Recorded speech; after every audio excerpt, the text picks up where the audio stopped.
sembra un giochino, ma necessita di tante persone questo evento, e quindi è bello esserci di diverse generazioni assieme a lavorare per lo stesso intento.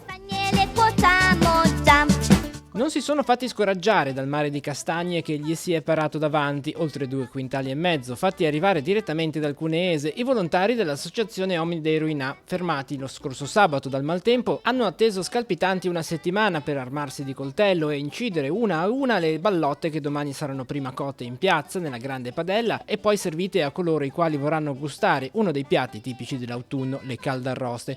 Appuntamento domani pomeriggio a partire dalle 14:30, dunque in piazza San Giacomo di Rupinaro a Chiavari, con la tradizione ma ancora una volta con la solidarietà. Come sempre il ricavato di questa iniziativa sempre per la Casa Morando, una casa di riposo qua del nostro quartiere che noi ci siamo vicini. Ma le caldarroste non saranno l'unica prelibatezza che si potrà gustare. Gli Omni dei Ruinà hanno in serbo altre ghiottonerie. Noi cerchiamo sempre di fare una cosa che sia la più buona possibile. Oltre alle castagne faremo anche le frittelle, faremo anche il castagnaccio e come sempre avrà tutto innaffiato un vin brûlé bello caldo.